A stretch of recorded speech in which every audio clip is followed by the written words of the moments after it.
सभी प्रेस के अपने साथियों का धन्यवाद देना चाहता हूं और स्वागत करता हूं कि आप समाजवादियों की बात सुनने के लिए इतनी बड़ी संख्या में मौजूद हैं।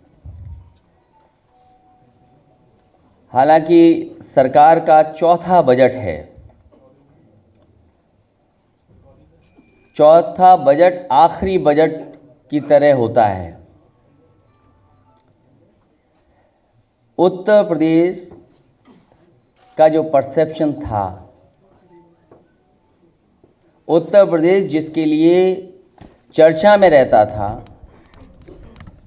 समाजवादी सरकार में पहले एक्सप्रेसवे के नाम से जाना जाता था। मेट्रो कितनी बन रही हैं उसके बारे में जाना जाता था। लेकिन इधर भारतीय जनता पार्टी के लगातार पिछले कुछ वर्षों में जो परसेप्शन उत्तर प्रदेश का बना है वो गोली और बोली का परसेप्शन बन गया है। और सरकार से स्पॉन्सर्ड जो हत्याएं हो रही हैं, जिसमें कस्टोडियल डेथ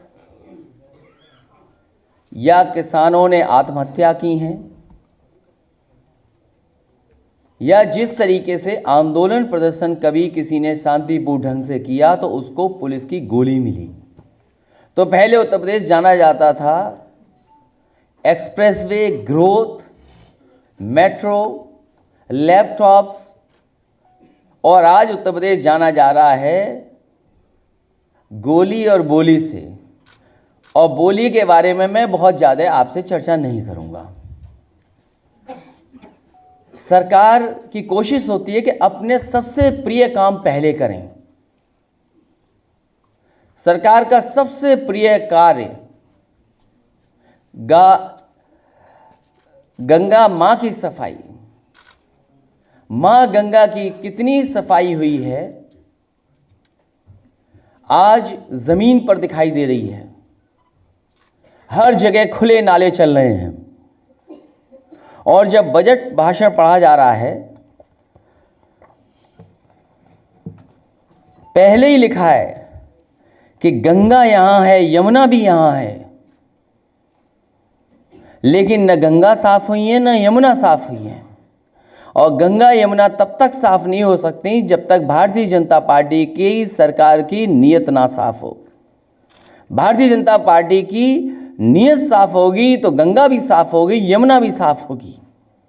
और बिना नदियों के जो जुड़ रही हैं उससे, उनके सफाई के बिना गंगा की सफाई संभव नहीं है।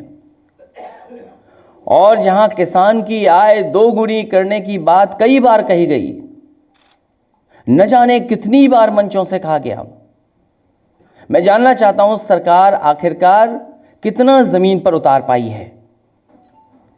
और अगर सेकंड पैराग्राफ हम देखें तो किसानों की आय को लेकर के कहा गया है कि किसान की आय दोगुनी कर दी जाएगी। लेकिन अगर हिसाब किताब ठीक होगा तो 1% भी किसान की आय नहीं बढ़ी है।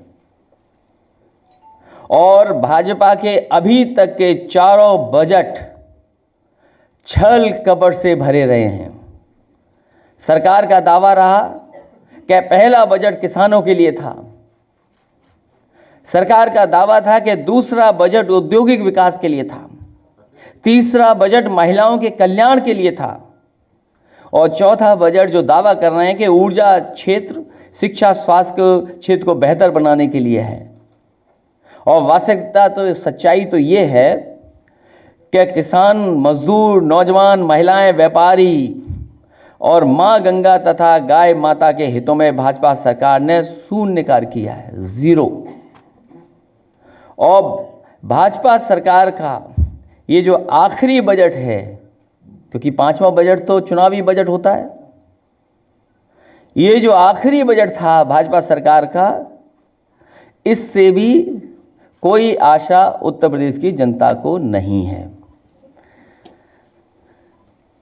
वन डिस्ट्रिक्ट वन प्रोडक्ट का प्रचार तो बहुत हुआ, लेकिन 4 साल के बाद बताइए वन डिस्ट्रिक्ट वन प्रोडक्ट कहाँ पहुँचा है। जहाँ किसान को धोखा मिला है, गाय माँ को धोखा मिला, गंगा माँ को धोखा मिला, वहीं उत्तर प्रदेश के नौजवानों को भी बड़े पैमाने पर धोखा मिला है। उत्तर प्रदेश के नौजवान को बड़ी उम्मीद थी कि सरकार में काम भी मिलेगा, नौकरी भी मिलेगी, रोजगार भी मिलेगा। नौजवानों को ना काम मिल रहा है, ना नौकरी मिल रही है और ना रोजगार मिल रहे हैं। शिक्षा विभाग जैसा सबसे महत्वपूर्ण विभाग, उसमें 2 लाख से ज़्यादा अभी भी जगह हैं जो भरी जा सकती थी, लेकिन सरकार ने अभी तक 2 लाख शिक्षकों की भर्ती नहीं कर पाई। क्योंकि अगर हम इस बजट की बात करें और पुराना बजट याद न दिलाएं तो बात पूरी नहीं होती। सरकार को कम से कम ये बताना चाहिए था, अपनी उपलब्धियां बतानी चाहिए थी इस बजट में कि पिछले इतने वर्षों से और दिल्ली की सरकार के सहयोग से इतने काम हो गए हैं। सबसे महत्वपूर्ण सवाल है, जितना किसान का है, नौजवान का है, उतना ही है कानून व्यवस्था का। न जाने कितने वादे किए गए थे कि थानों का निर्माण होगा। सरकार को कम से कम ये बताना चाहिए था कि कितने थाने बने हैं, कितनी पुलिस लाइन बनी है, कितनी नाम बदलने वाली जो डायल 100 था डायल 112 हो गए, उसमें कितनी गाड़ियां खरीदेंगे, कितना इंफ्रास्ट्रक्चर को बेहतर किया है। हालांकि पशुपालन विभाग में भी बता देते तो अच्छा था। वहां के डॉक्टर बहुत परेशान हैं, पूरा विभाग परेशान है। इतना दुखी विभाग कोई नहीं हो सकता जितना पशुपालन विभाग है। कम से कम जो मेडिकल एजुकेशन में पिछली सरकार में कहा गया कि हम इतनी यूनिवर्सिटी बनाएंगे, कौन सी यूनिवर्सिटी बन गई? आयुष कॉलेज कौन सा बन गया? इस बजट में बताया जा रहा है कि ये एयरपोर्ट बनेगा। लेकिन पहले हमें ये तो बता दें कि पिछले बजट में कहा गया था कि 1000 करोड़ की हवाई पट्टियां और उनको बेहतर करने के लिए इंतजाम होगा। समाजवादी सरकार में नेताजी के समय पर बनी थी चित्रकूट की हवाई पट्टी। चित्रकूट में हवाई पट्टी बनने का काम नेताजी की सरकार में शुरू हुआ, पूरा हो गया समाजवादी पिछली सरकार में। लेकिन सरकार बताए कि हवाई जहाज अभी तक नहीं उतर पाया। कुशीनगर बिल्कुल पड़ोस में बेहतरीन हवाई पट्टी बन चुकी है, बेहतरीन एयरपोर्ट बन गया है, लेकिन अभी तक कोई हवाई जहाज उस पर नहीं उतरा। मुरादाबाद में समाजवादियों की सरकार में बन गया, उसमें हवाई जहाज कब उतरेगा? मेरठ में हवाई जहाज बनाने की जगह से लेकर के सब इंतजाम पुरानी सरकार में हो गया, लेकिन अब कब उतरेगा हवाई जहाज वहां पर? और फिर रसूलाबाद में, क्योंकि सरकार को काम किया हुआ मिल गया तो सरकारी हवाई जहाज उतार दिया और वादा किया था, उस समय की तस्वीरें देखें, खबरें देखें उस समय की, कि न जाने कौन सा एयरपोर्ट है जो टूरिज्म इंडस्ट्री न जाने किस किस के लिए शुरू हो जाएगा। रसूलाबाद भी नहीं शुरू हुआ। कम से कम रसूलाबाद न शुरू करो, क्योंकि वो हमारी क्षेत्र में आता था किसी समय। कम से कम और जगह शुरू कर देते। पिछली सरकार ये बता दे कि 22 करोड़ पेड़ कहाँ लगाए हैं। 22 करोड़ पेड़ लगे थे। इस बजट में कम से कम बताते कि इतने पेड़ों पे फल आ गए हैं, इतने पेड़ों में फूल आने लगे हैं, पेड़ इतने बड़े हो गए हैं। कम से कम कुछ बात तो बता दें, क्योंकि बहुत बड़ा काम हुआ था ये। इसी तरह स्मार्ट सिटी, और कितनी स्मार्ट सिटी बनी कि हमारे मुख्यमंत्री जी का मन ललचा गया, उन्होंने सेल्फी ले ली नाले के साथ। कम से कम उसके बारे में तो बताते कि नाला कितना साफ हो गया है। पिछली समाजवादी सरकार में उत्तर प्रदेश में मुझे खुशी इस बात की, क्योंकि मैं खुद मिलिट्री स्कूल में पढ़ा, इसलिए सैनिक स्कूल बनाए और उत्तर प्रदेश को सबसे ज़्यादा सैनिक स्कूल मिले। ये सरकार बताए कि समाजवादी सरकार तो 3 सैनिक स्कूल ले आई थी, अब तो डबल इंजन की सरकार है, सब कुछ यूपी का है। क्या यूपी का नहीं है? सब कुछ यूपी का है। और इतना शानदार अगर उसका दावा करते हैं, डिफेंस एक्सपो हुआ तो कम से कम सैनिक स्कूल तो आ जाता, और इतनी ताकत उत्तर प्रदेश की जनता ने दी, कम से कम एक मिलिट्री स्कूल आ जाता यूपी में। ये फर्क है, सैनिक स्कूल और मिलिट्री स्कूल में दोनों में फर्क है। देश में 5 ही मिलिट्री स्कूल हैं, सैनिक स्कूल तो प्रदेशों में बहुत है, लेकिन यूपी में सबसे ज़्यादा समाजवादी सरकार ने बनाया। इंजीनियरिंग कॉलेज कितने बन गए, स्किल डेवलपमेंट में कितना काम हो गया, और किसानों को बीज से लेकर के तमाम योजनाएं बताई थी सरकार ने कि हमने इतना किया है, लेकिन नहीं कर पाए। जो किसानों ने आत्महत्याएं की हैं, इतनी आत्महत्याएं किसान कभी नहीं करते थे, क्योंकि भारतीय जनता पार्टी ने भरोसा दिलाया था कि उनका कर्ज माफ़ हो जाएगा और पूरा कर्ज माफ़ होगा, लेकिन कर्ज माफ़ नहीं हुआ उनका। किसानों ने आत्महत्याएं की हैं, जिसमें सबसे ज़्यादा सबसे आगे महोबा है, बांदा है, उसके बाद इधर चित्रकूट में भी हैं, जालौन में भी हैं। केवल अपनी आर्थिक तंगी के कारण ही नहीं आत्महत्या कर रहे हैं, ऐसी भी कहानियां हैं, ऐसे भी उदाहरण हैं कि किसान ने अपनी फसल चौपट होते देखा और उसकी मृत्यु हो गई। जो पशु घूम रहे हैं सड़कों पर या खेतों में चरे जा रहे हैं, इतनी तार की बिक्री कभी नहीं हुई होगी उत्तर प्रदेश में जितनी जब से भारतीय जनता पार्टी की सरकार आई है तारों की बिक्री हुई है। किसानों ने फेंसिंग की है। आप किसी रोड पे चले जाएं, किसान दुखी होकर के फेंसिंग कर रहा था। कम से कम सरकार को किसान की फेंसिंग के लिए योजना ले आते। और मैं सूची नहीं पढ़ना चाहता हूं आत्महत्या की कि किसानों ने कितनी आत्महत्याएं की हैं, बहुत लंबी सूची है जिनमें कोई मदद अभी तक नहीं की गई है। और गड्ढों की तो बात ये मत पूछिए कि गड्ढों ने क्या क्या किया है, गड्ढे किस तरफ नहीं हैं, सब जगह हैं। एक सरकार अपना सबसे बड़ा काम बताती है कि पूर्वांचल एक्सप्रेसवे सरकार ने बनाया है। भारतीय जनता पार्टी ये दावा करती है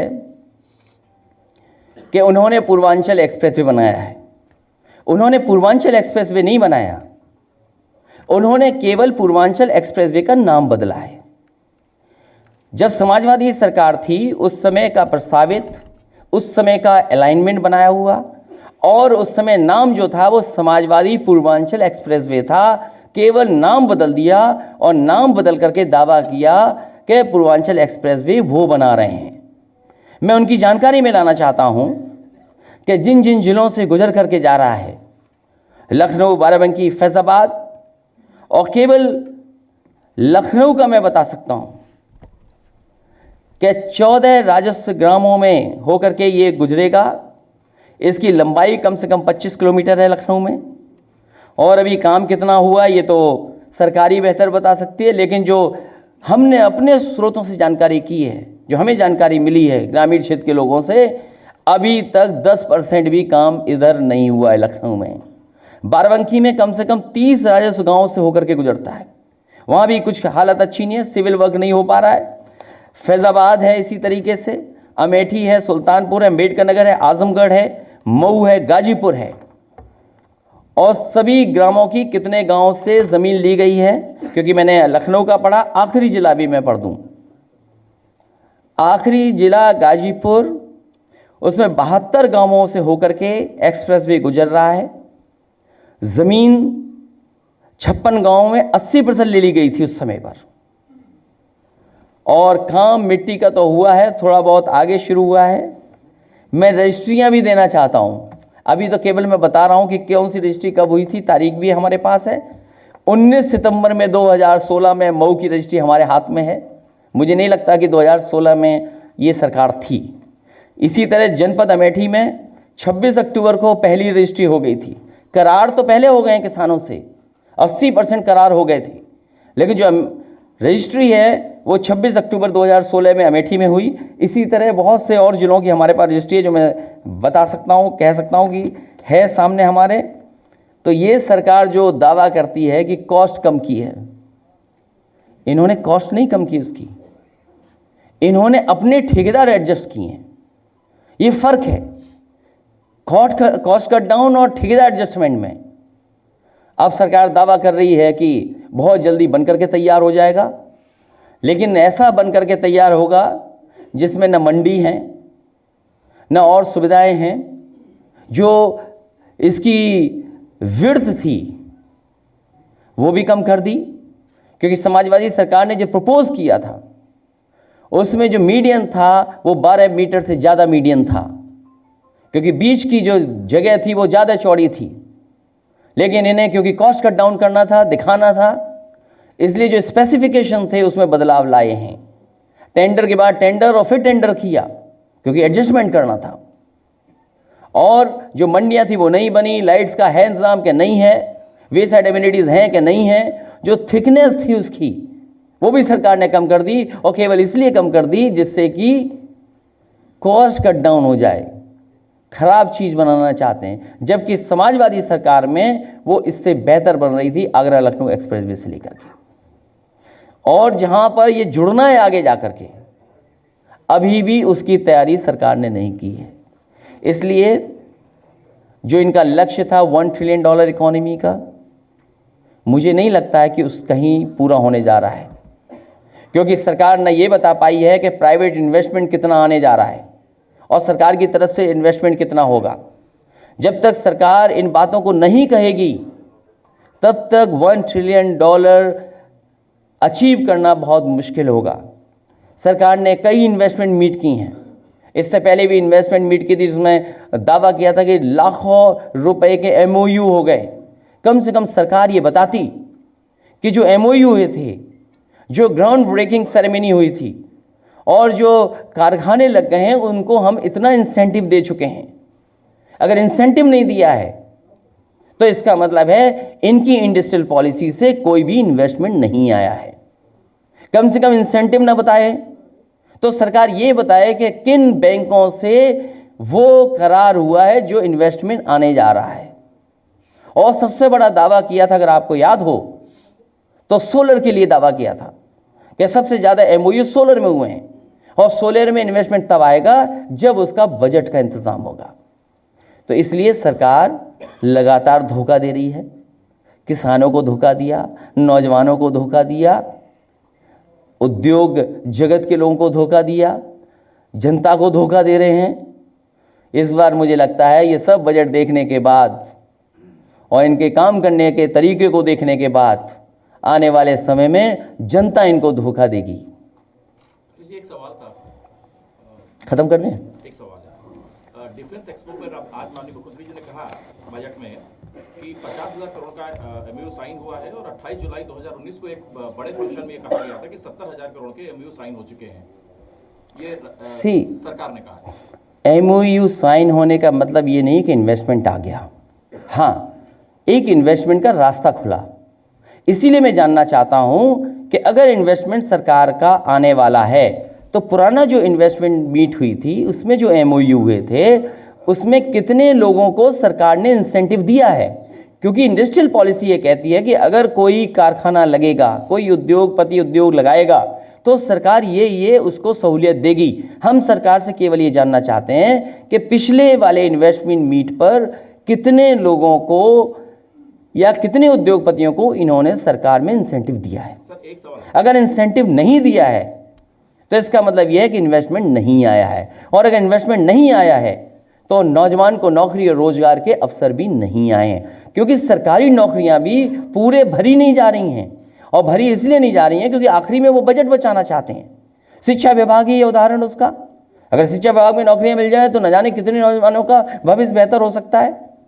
वो इसीलिए नौकरी नहीं दे रहे हैं क्योंकि उन्हें बजट देना पड़ेगा।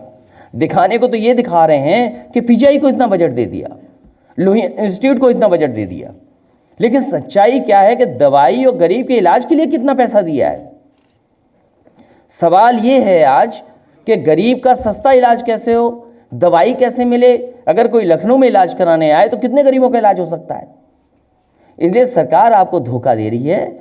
सरकार के पास कोई विज़न नहीं है, कोई रोड मैप नहीं है। पुराने कामों को अपना काम बनाना, जैसे उदाहरण के लिए जेवर एयरपोर्ट है, मान लीजिए सरकार ने पहले भी कुछ बजट दिया एयरपोर्ट को लेकर के, वो खर्च हुआ कि नहीं हुआ।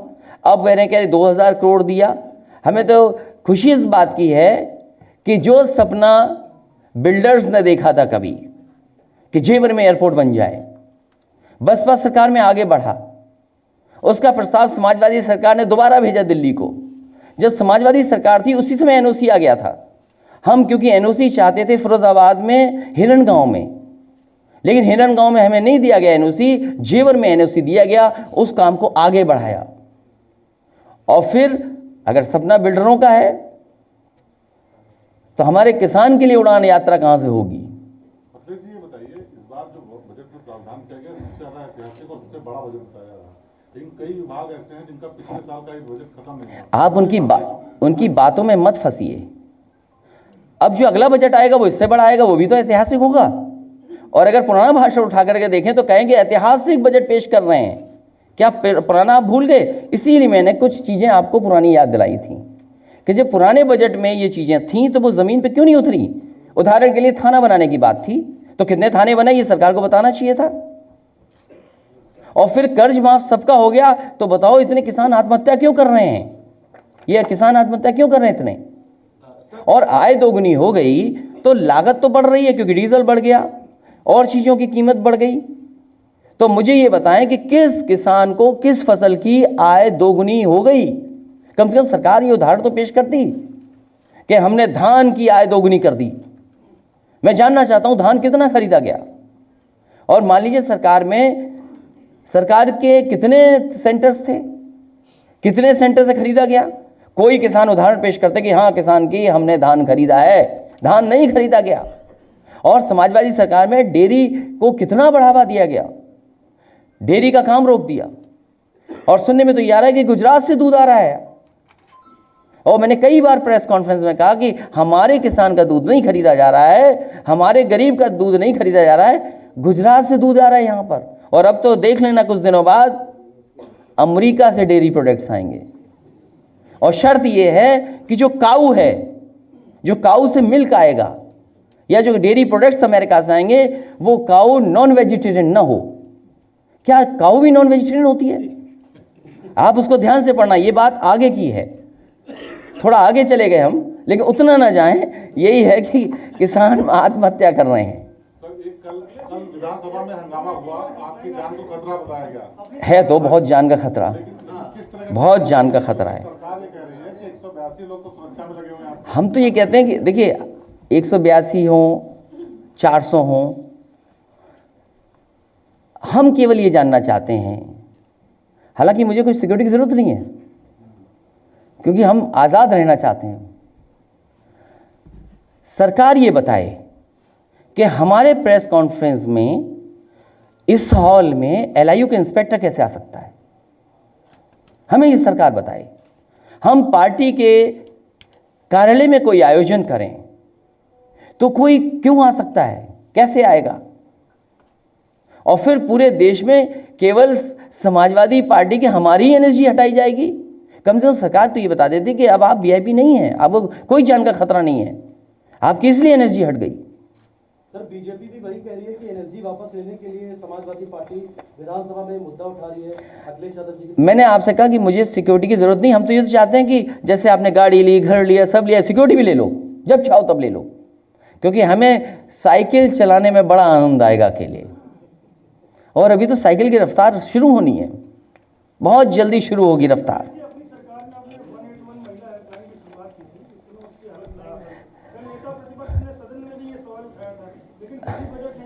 देखिए पॉलिटिकल, जैसे हम लोग हैं पॉलिटिक्स करने वाले जितने भी लोग हैं, उनको कोशिश ये करनी चाहिए कि कुछ काम ऐसे करने चाहिए अगर वो सरकार से भी चले जाएं तो वो जनता याद करे। कम से कम मुझे खुशी है इस बात की कि जब कभी मैं सड़क देखता हूं, जब कभी मैं मेट्रो देखता हूं, जब कभी मैं 1090 की बात सुनता हूं, जब कभी मैं 181 सुनता हूं, तो हमें खुद खुशी होती है कि हाँ कुछ अच्छा काम समाजवादियों ने किया था। कम से कम ये सरकार कुछ ऐसे काम तो करे, जो सरकार में ना रहे तब तो याद करे। कोई काम नहीं ऐसा। और जो सड़क समाजवादी लोग बनाए थे, इंफ्रास्ट्रक्चर पे क्या किया इन्होंने, अपना बताएं। गंगा एक्सप्रेस वे बना रहे हैं, बजट क्या है गंगा एक्सप्रेस वे का, और कहां से गुजरेगी, अलाइनमेंट क्या है, किसके लिए बना रहे हैं आप? और इस एक्सप्रेस वे के बारे में मैंने कहा कि इसके अलोंग मंडियां बन रही थी, कम से कम आलू की मंडी कन्नौज में बन जाती तो आसपास कन्नौज, फर्रुखाबाद, कानपुर देहात जितने भी इलाके हैं वहाँ के किसानों के आलू खरीदा जाता, उनको कीमत वहीं की वहीं मिल जाती। मुझे याद है, बहुत लोग इत्र याद करते हैं इत्र बनना चाहिए, इत्र का कारोबार है कन्नौज में। परफ्यूमरी पार्क बन रहा था, इंजीनियरिंग कॉलेज में परफ्यूमरी ब्रांच बन रही थी कि कम से कम जो टेक्निकल चीज़ें, जो साइंटिफिक चीज़ें हैं उनको बढ़ाएं। और कम से कम एक समय ऐसा है कि कन्नौज की भी कोई ना कोई ब्रांड इंटरनेशनल ब्रांड से मुकाबला कर सके, इसलिए परफ्यूमरी पार्क बन रहा था। बाबा रामदेव जी को ज़मीन दे दी, पता नहीं बाबा रामदेव जी बना रहे हैं कि नहीं बना रहे हैं। एक धान का मंडी दी थी, सब्जी की मंडी बन जाती मैनपुरी के पास, तो एक इंतज़ाम था। ये मलियाबाद में आम की मंडी थी, इसी तरह सुल्तानपुर में मंडी बनती, गाजीपुर में मंडी बनती, आजमगढ़ में मंडी बनती। तो यहाँ के किसानों को भी जोड़ते एक्सप्रेस वे थे, क्योंकि एक्सप्रेस वे हमारे लिए ग्रोथ एक्सप्रेस वे था, खुशहाली का एक्सप्रेस वे था। और हमेशा हम ये कहते थे कि हमारा double the speed triple the economy, double the speed triple the economy कम से कम उदाहरण पेश कर रहे थे। और समाजवादियों के दिए हुए लैपटॉप से यहाँ से पढ़ करके हार्वर्ड तक चले गए लोग, हार्वर्ड तक से पीएचडी वगैरह पढ़ करके वापस आए हैं। हमें बताओ शौचालय की कहीं कहानी हार्वर्ड में पहुंची कि नहीं पहुंची? और शौचालय की तो ऐसी घटनाएं हैं कि लोग शौचालय में गए, दीवार गिर गई, घायल हो गए, जान चली गई। आप बताइए, लैपटॉप अभी भी चल रहे हैं, जहां चाहो चला मिल जाएंगे आपको चलते हुए, शौचालय नहीं मिल रहे, चल रहे। और बताइए, कह रहे हैं ओडीएफ कर दिया, बताइए कौन सा जिला ओडीएफ हो गया? हजारों ऐसे शौचालय हैं जो बने ही नहीं हैं, चाहे वो शाहजहांपुर हो, बरेली हो। बलिया में तो टीम गई थी ओडीएफ होने के, सरकार ने खुद टीम भेजी, सरकार ने टीम भेजी कि ओडीएफ हो गया बलिया, लेकिन जब टीम वापस आई तो उन्होंने कहा रिजेक्ट करिए, ओडीएफ नहीं है। तो बताओ कैसे दावा कर रहे हैं? और बताइए, आज ज़माना है इंफ्रास्ट्रक्चर एक्सप्रेसवे का, मेट्रो का, बता रहे मेट्रो बनेगी। अरे कम से कम मुख्यमंत्री जी याद तो रखते, अपनी चीज़ भूल गए, अपनी चीज़ भूल गए और अपने यहाँ लाना भूल गए मेट्रो। मैंने हमेशा ये कहा कि भाई गोरखपुर देखेंगे कब मेट्रो आएगी। जो मुख्यमंत्री, जो सरकार अपना जिला भूल जाए, मेट्रो न ला पाए। हालांकि सैफई में मेट्रो की बात नहीं की मैंने कभी, मैंने नहीं बात की। हम ये इस बात का भी नहीं कहेंगे कि सैफई का सब काम रोक दिया। और मैं आज कह रहा हूं आपसे, ये स्मार्ट सिटी बनते नहीं बनते, ये नहीं बना पाएंगे स्मार्ट सिटी, क्योंकि स्मार्ट सिटी की डेफिनेशन इनके पास खुद नहीं है कि हम स्मार्ट सिटी किसको कहेंगे। लेकिन अगर इन्होंने बजट दिया होता हमारे नेटिव प्लेस को, तो शायद देश का सबसे अच्छा विलेज होता। और यही नहीं, और विलेज बन रहे थे, मिर्जापुर में था, सीतापुर में था, ईस्पर्स विलेजेस जिसमें पानी आरओ था, सब बजट काट दिया इन्होंने, रोक लिया। तो स्मार्ट सिटी तो नहीं बनी कहीं, स्मार्ट सिटी बनी हो तो बताओ। और जो अपना कहा गए भूल गए हों, ऐसे मुख्यमंत्री जो खुद कहे खुद भूल गए। जाते ही झांसी में गए और कहा कि हम मेट्रो लाएंगे झांसी में। बताओ झांसी में मेट्रो कब आएगी? गोरखपुर में आई नहीं। और देखिए जो बुंदेलखंड एक्सप्रेसवे जा रहा है, जो लोग सैफई से सबसे ज़्यादा चिढ़ते थे, सबसे ज़्यादा चिढ़ने का काम करते थे सैफई से, इटावा से, बुंदेलखंड एक्सप्रेसवे उठा के लाए और इटावा में हमारे सैफई के पास ही जोड़ दिया, आगरा लखनऊ एक्सप्रेसवे। इसलिए हम उन्हें बधाई देते हैं। क्यों, बधाई तो दे सकते हैं कि नहीं?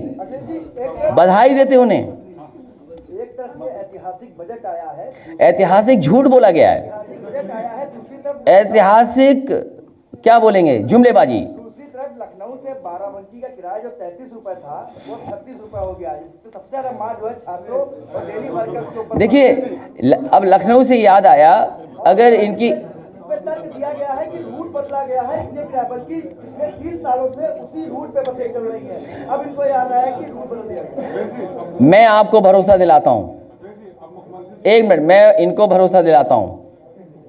अरे रुक जाओ एक मिनट, बड़ा चैनल तो बड़ी की तरह बिहेव करो। एक मिनट, इनकी बात खत्म हो जाने दो। ये जो कह रहे हैं मैं इनसे 100% सहमत हूं। एक दिन मैंने यही कहा था, या एक जगह प्रेस में कहा था मैंने, मैं आपको भरोसा दिलाता हूं, समाजवादी सरकार बनेगी तो जो पॉलिटेक्निक से मेट्रो है वो बाराबंकी पहुंचेगी और आपका किराया भी सस्ता होगा। तो बाराबंकी में मेट्रो क्यों ना हो? और फिर अरे लखनऊ वालों, आप सब लखनऊ में ही रहोगे, कहीं नहीं जाओगे, मुझे पता है 90% नहीं रहोगे। कम से कम आप तो पूछ लेते कि मुख्यमंत्री जी जितना समाजवादी लोग बना के छोड़ गए मेट्रो, उतनी ही खड़ी है, वहीं से वापस आ जाती है। कम से कम गोल गोल तो घुमा देते लखनऊ में, भाई गई और वापस आ गई। कुछ अधिकारी लखनऊ में कमरे के लिए सवाल ही नहीं लेते। ये सब छोटी बातें हैं, कमरा क्या है।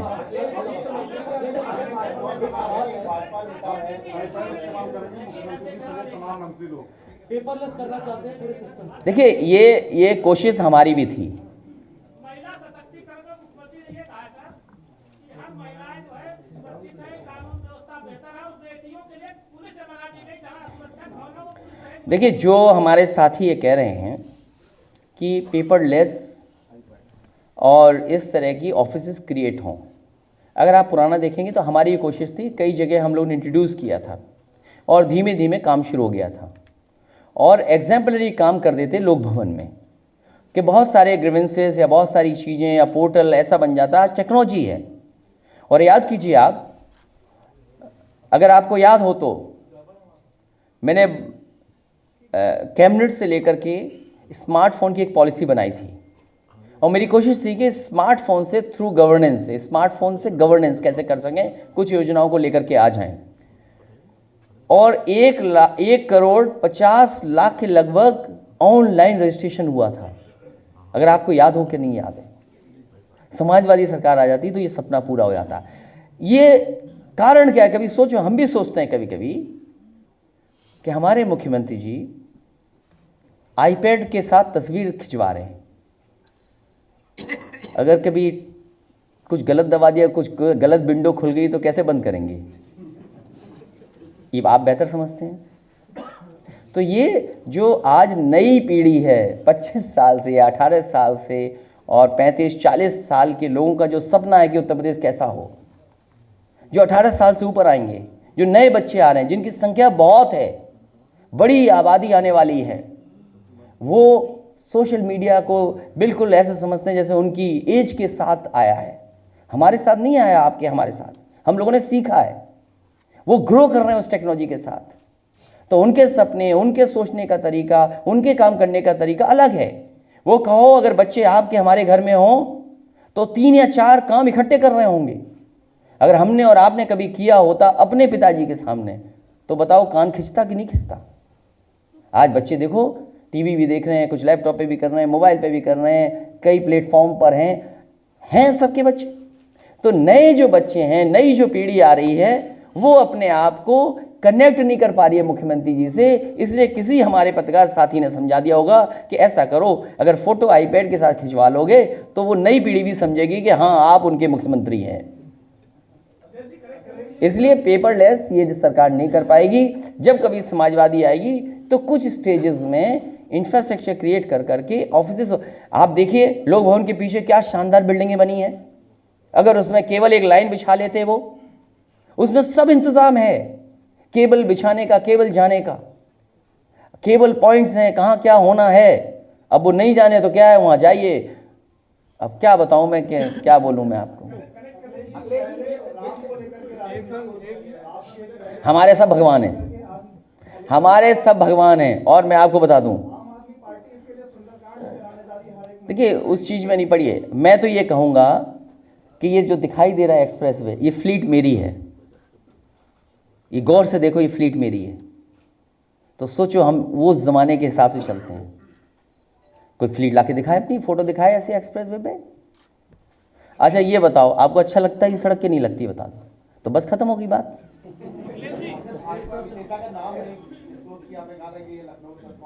नहीं अभी नहीं करो, अभी नहीं। मैं ये चाहता हूँ कि उत्तर प्रदेश का इंफ्रास्ट्रक्चर सबसे बढ़िया हो और जो जिस तरीके से प्रोग्रेस उत्तर प्रदेश में हो रही थी वो और तेज़ी से हो। सोचिए रिवर फ्रंट कितना सुंदर है। मैं तो नहीं जा पाया,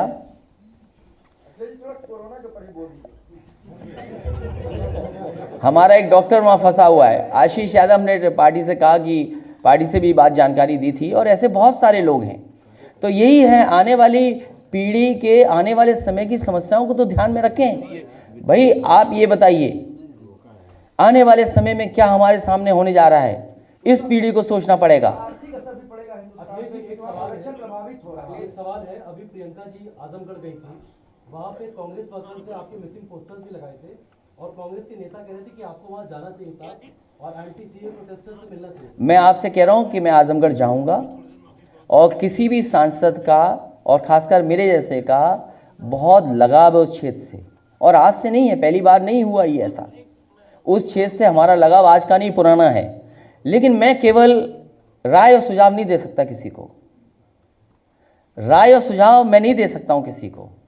लेकिन अगर किसी के दुख में शामिल होना है तो उसके लिए पॉलिटिक्स करने की ज़रूरी नहीं है। हम किसी के दुख में अगर शामिल होने गए तो उसके घर सीधे चले गए, हमने कोई पॉलिटिक्स नहीं की। इसलिए राजनीति की जगह अपनी है, अलग राजनीति हो सकती है, लेकिन हम आपको आज भरोसा दिलाते हैं, हमारा मान लीजिए 99 से कैरियर है अभी तक का, 10, 15, 20 साल और सब कुछ ठीक रहा तो कभी आप ये नहीं पाओगे कि हम किसी दुख के साथ पॉलिटिक्स करें, किसी के दुख में शामिल होने के लिए पॉलिटिक्स करें। ये हमारे काम करने का तरीका नहीं है। और ये कांग्रेस का बहुत पुराना है, बहुत पुराना है पोस्टरबाजी का काम। हमारे पुराने बुजुर्ग पत्रकार लोग बैठे हैं और नए लोगों ने पढ़ा होगा, कभी कांग्रेस ने अपने ही नेता के खिलाफ पोस्टर लगवाए थे, अगर याद हो तो न याद हो। नहीं, वो नहीं, एक और पोस्टर था।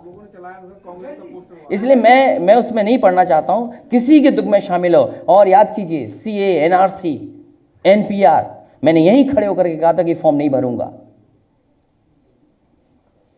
तो जितना हम समाजवादी लोग भारत की संस्कृति को और भारत को बचाने के लिए काम कर रहे हैं, हम चाहते हैं कि और लोग भी जुड़ें। कोई ज़रूरी नहीं है उसके लिए राजनीति करनी, और राजनीति करनी होती तो हम तो पड़ोस में राजनीति कर लेते। इसलिए मेरा क्षेत्र है, हम जाएंगे और वहाँ भी जाएंगे, क्योंकि आज का ज़माना टाइमलाइन का है। किसने ट्वीट कब किया, सब मेरे पास है। कानपुर की घटना में सरकार कह रही है कि स्थानीय मुद्दा है, इस पर राजनीति ना। किस पे? कानपुर की जो घटना हुई है 13 तक। देखिए, अन्याय कितना बड़ा है। आप सोचिए, गांव के गरीब लोग अपने कुछ चीज़ों को सुनना चाहते हैं, अपने जो महापुरुष हैं उनके बारे में जानना चाहते हैं, नई पीढ़ी को बताना चाहते हैं। कोई आए पीटने लगे। हमारे देश की खूबसूरती यही है कि हम अलग अलग होकर भी एक हैं, हमारी सब चीज़ें अलग अलग हैं। तो ये अन्याय कितना बड़ा है बताओ। जाति के नाम पर अन्याय हो, दुनिया में कहीं ऐसा नहीं है कि जाति के नाम पर अन्याय हो। अखिलेश जी, बजट से जुड़ा हुआ सवाल है। आज माननीय मुख्यमंत्री जी ने एक बहुत बड़ी बात बोली है कि हमारा बजट इसलिए ऐतिहासिक है क्योंकि हमने बजट घाटा कम किया है। इस पर थोड़ा सा एक सवाल चाह रहे थे। देखिए, वो आंकड़े हैं जो सरकार खर्च ही नहीं कर रही है। जिस सरकार के पास खर्च करने के लिए पैसा ही ना हो, वो तो आंकड़े हैं बस। वो आंकड़े मुख्यमंत्री जी ने नहीं बनाए हैं, वो कुछ अधिकारियों ने आंकड़े बना दिए होंगे। जो आंकड़े अधिकारियों ने बता दिए मुख्यमंत्री जी को, वही आपके सामने कह दिया आके उन्होंने। जब पैसा खर्च होगा तब विकास होगा, जब पैसा खर्च होगा तो अर्थव्यवस्था आगे बढ़ेगी। जाएं? अजय जी, नहीं, अमेरिका से आएगा डेयरी प्रोडक्ट्स। अजय जी, सुना, मैंने पढ़ा। किससे? नहीं, वो समझौता पहले हो चुका है। नहीं, उसके लिए तो देखिए हमारे जैसा काम करना पड़ेगा कि अपनी गाय खुद रखिए और गाय को चराइए, जितना अच्छा चरेगी, बांध के मत रखिए। ये जानते ही नहीं लोग, कुछ लोग। इसलिए मैं आपसे कहना चाहता हूं कि कम से कम इससे सुंदर सड़क पूर्वांचल की बनी होती तो अच्छा लगता। देखिए, आप सीरियस बात रखो, क्योंकि देखिए आप हमारे समर्थक हो, हम आपके प्यार में कुछ भी आपको कह देंगे, लेकिन जो विरोधी लोग हैं वो कमी निकालेंगे। अरे हम तो मैं जब गांव में रहता था, हालांकि लोकसभा में मैंने कहा था कि मैंने बुजुर्गों को देखा है, गांव के बूढ़े लोगों को, कि जब वो चारपाई पे उठते थे पहले धरती के पैर छूते थे। धरती माँ है कि नहीं है धरती माँ? तो हम तो वो लोग हैं जो धरती को भी माँ मानते हैं। गुजरात में दलित बस्तियों को छिपाने के लिए चूंकि ट्रम्प दुनिया में कहीं जाति के आधार पर अन्याय नहीं है, इसलिए मैं आप सभी साथियों का बहुत बहुत धन्यवाद दूंगा। और उत्तर प्रदेश को खुशहाली में ले जाना चाहते हैं तो 351 सीट जिताने के लिए आप भी मदद करें।